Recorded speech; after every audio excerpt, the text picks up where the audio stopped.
Le Journal de la Ville, le premier magazine de l'information provinciale.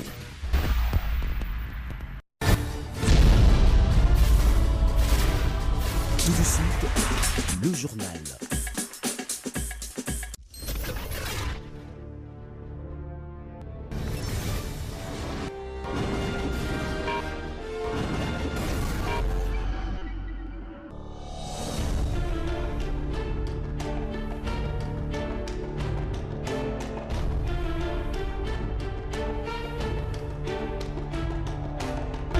Nouvelle édition du Journal de la Ville, Madame, Messieurs, bienvenue et voici l'ossature. Situation politique en République démocratique du Congo, l'opposant Franck Diongo sort de son silence. Devant la presse, c'est mardi au siège de son parti à Kasavubu, le président du mouvement lumumbiste progressiste a pris acte de l'élection de Félix Tshisekedi à la magistrature suprême et lui demande de convoquer un dialogue inclusif pour résoudre la crise de légitimité des institutions. Pour ces cadres du Ensemble pour les changements, l'alliance formée entre les caches de Tshisekedi et les FCC de l'ancien président Joseph Kabila n'a qu'un seul chef de file qui est Félix Tshisekedi. Dans un autre chapitre, enfin, annonce des soulagements pour les agents et fonctionnaires de l'État. Le premier palier de leur barème salarial sera d'application en ce mois d'avril. Le huissier touchera 75 $ au lieu des 100 $ et le reste sera payé progressivement. Confirmation faite par le président de l'intersyndicale nationale de l'administration publique INAP, c'est mardi 2 avril dans la salle de conférence internationale des affaires étrangères. Voilà tout pour les titres.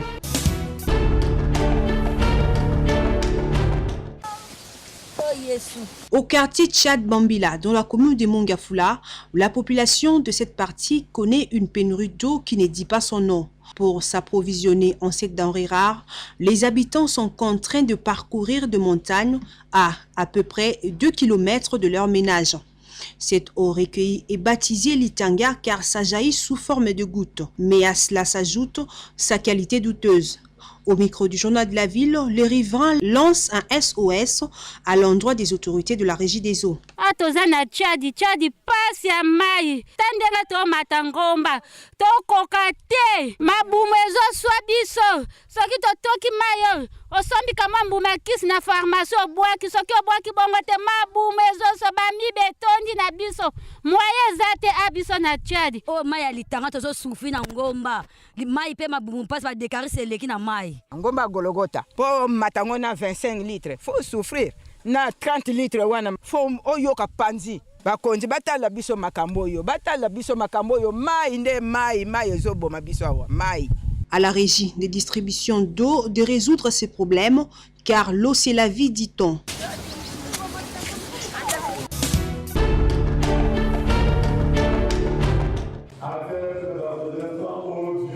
Le barème salarial des agents et fonctionnaires de l'État, premier palier prévu pour ce mois d'avril, sera payé bien sûr, mais pas à la hauteur, c'est-à-dire le huissier touchera 75 $ au lieu de 100 $ comme convenu dans le protocole d'accord signé entre le gouvernement congolais et le bon syndical. Information donnée ce mardi 2 avril aux agents et fonctionnaires de l'État par le président de l'intersyndicale nationale de l'administration publique INAP, Fidel Kiyangi. Le gouvernement nous a approché pour dire qu'il avait des difficultés et qu'il pensait commencer pour le deuxième trimestre avec 75 $ au lieu de 100, mais que les 25 $ restants seront complétés avant la fin de l'année, pourvu que l'agent puisse terminer l'année avec 100 $ comme convenu dans le.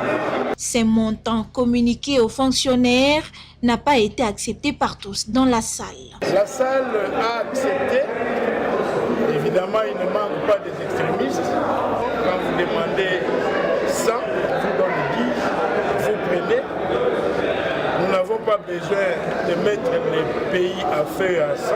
Le président de l'INAP apaise les esprits des agents et fonctionnaires de l'État et promet de voir le président de la République pour lui dire que ces barèmes doivent être appliqués comme convenu. Lorsque nous avons signé ces barèmes, le chef de l'État n'était pas président de la République. Maintenant qu'il est devenu, nous devons aller chez lui avec le barème pour que lui aussi puisse annoncer, pour qu'il sache qu'il y a un barème qui existe président de la République a prévu de payer plus. Nous disons c'est bon. Mais nous demandons d'abord le paiement de ce que nous avons signé. Espérons que cette fois-ci, les agents et fonctionnaires de l'État verront leurs conditions de vie s'améliorer.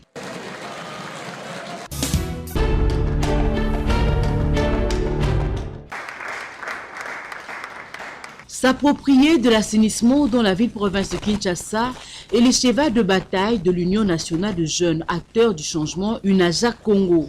Ceci a fait l'objet d'une conférence tenue le samedi 30 mars à Mongafula, en la salle Cercle Kibuni, en présence de plusieurs organisations qui œuvrent dans les secteurs de l'environnement. Chaque groupe a exposé sur un thème donné.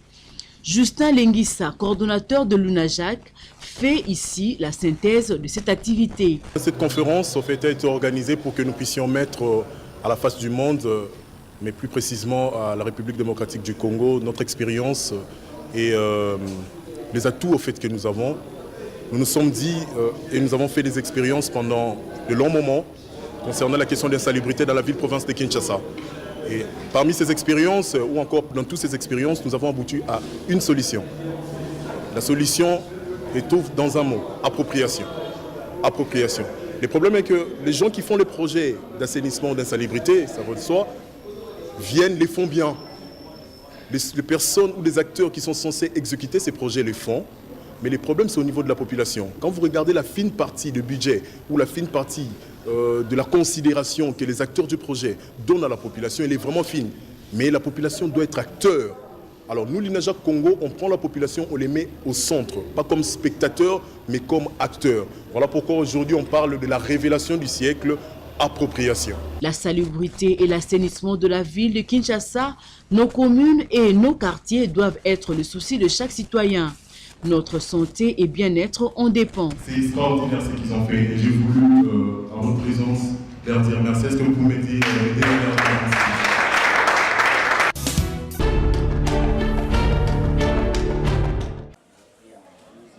Le monde entier célèbre ce mardi 2 avril la journée internationale du livre pour enfants.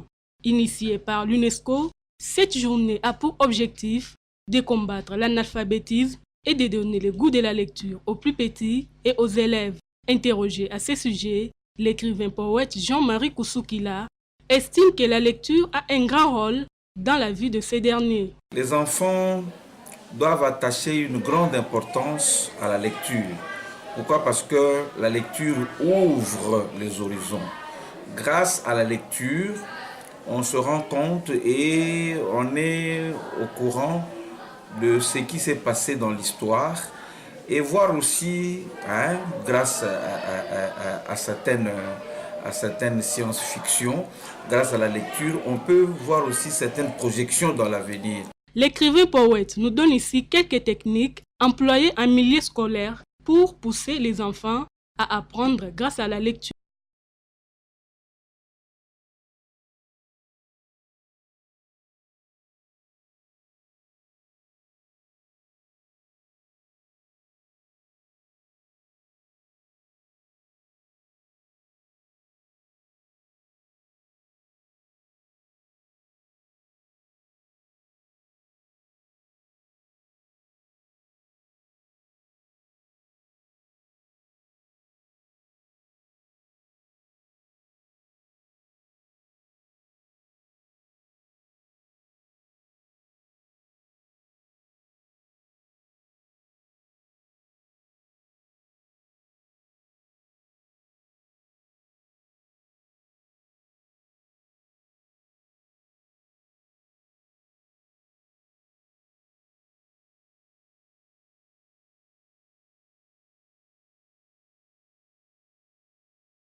Je suis sûre que pour la 5e édition, nous le ferons encore.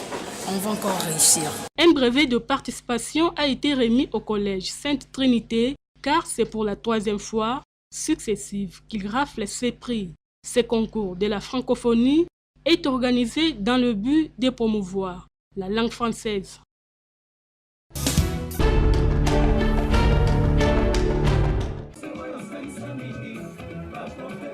Décédé à l'âge de 81 ans en France, l'artiste Simaro Lutumba avait marqué toutes les générations par sa sagesse, ses compositions et autres. À sa résidence, on pouvait lire la tristesse sur le visage de membres de famille, amis et connaissances trouvés sur place.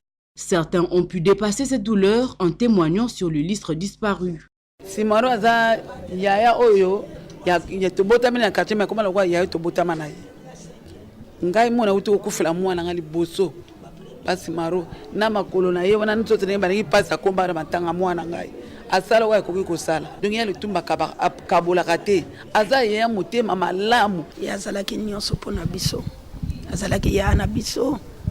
Oyalemba ki biso te. Mutu moko donki na kokolo banani azali komema mikumba na ye atikala ikolemba mikumba nete ngayo kutu aboko lingala na ye yazwa ki ngai mwana ye aboko lingai ti lelo. Pour avoir été l'ambassadeur de la RDC par l'entremise de ses œuvres, sa famille biologique demande aux autorités de lui organiser des obsèques dignes. Et logondi na sengi matanga yaya eleka na honneur moko makasi, donc vraiment atia ba moyen G ba mutaza mutu munene et puis les seuls wasi pété wana titre wana poète de la chanson en Afrique ezaka kaye moko.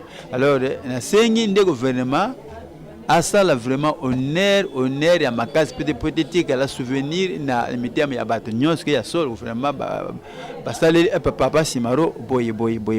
Rappelons que le poète Lutumba Simaro Massia fut le président de l'orchestre Bana Oke, mais bien avant sa disparition, il avait confié le groupe à Manda Chante.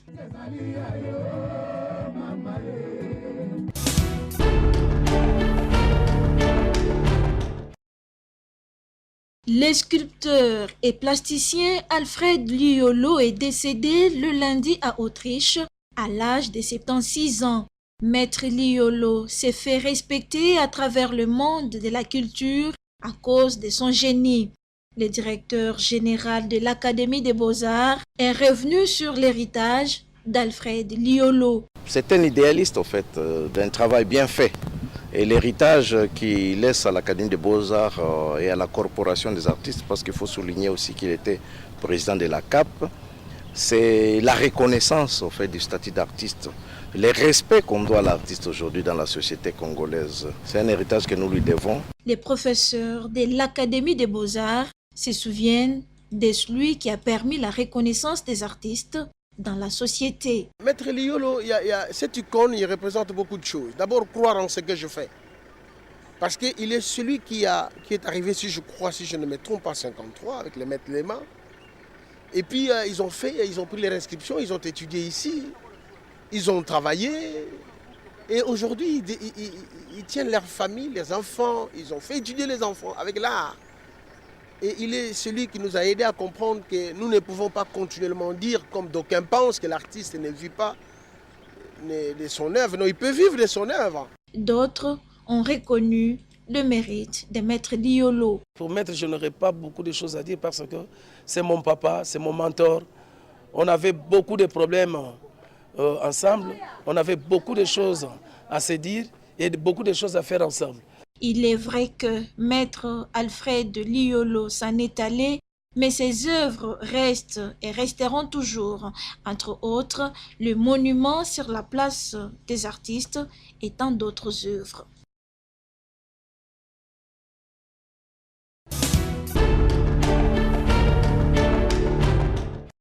Cette parcelle située sur l'avenue Colonel Ebeya, au numéro 4652, dans la commune de la Gombe, fait l'objet d'une escroquerie qui risque de porter préjudice à son propriétaire.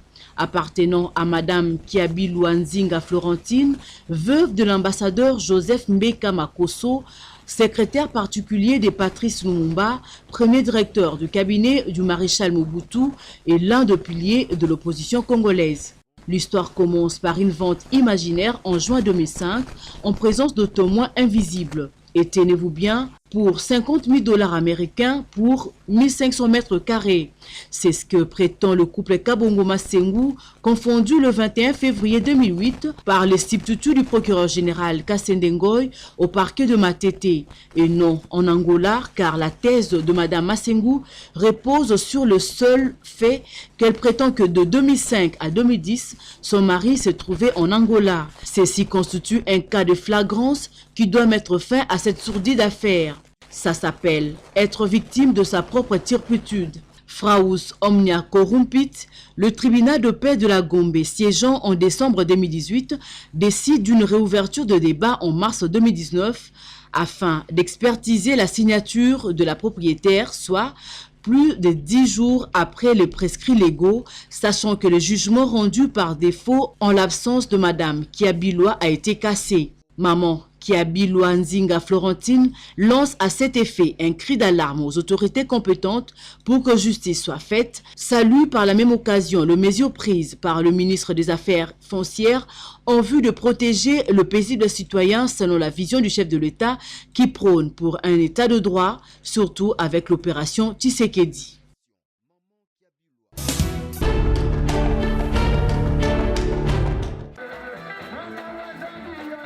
Grande est la joie qui a caractérisé les fidèles de l'église La Main de l'Éternel que dirige le prophète évangéliste pasteur Barnabé Mwakadi pour une année d'existence de cette assemblée le dimanche 31 mars 2019. En une année seulement, plusieurs activités et accomplissements ont été réalisés. Une occasion pour rendre gloire à l'Éternel Dieu Tout-Puissant pour sa protection. Plusieurs personnalités, des pasteurs et invités des marques ont pris part à cette célébration. Du haut de la chaire, le révérend pasteur Barnabé Mwakadi a retracé l'historique et les fondements. C'est vraiment le fruit d'une lutte de longue haleine. Le Seigneur nous a choisis. Ce n'était pas facile pour que nous commencions cette œuvre. Car en nous-mêmes, on ne pensait pas monter une église comme telle, mais par l'insistance du Seigneur. Il nous a parlé à travers plusieurs de ses prophètes.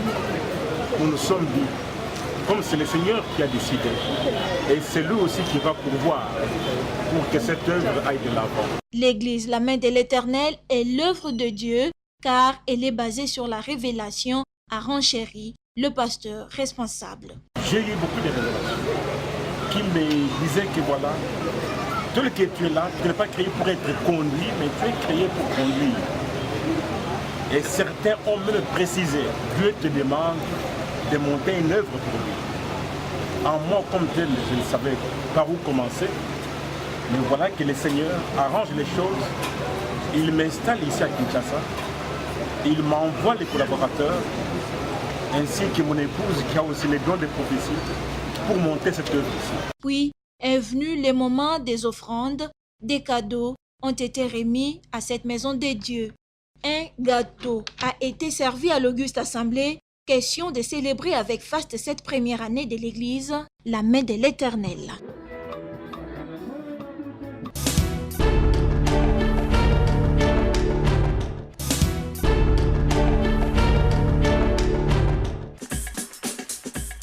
C'est par ici que nous bouclons complètement cette session d'information du Journal de la Ville. Merci de nous avoir suivis.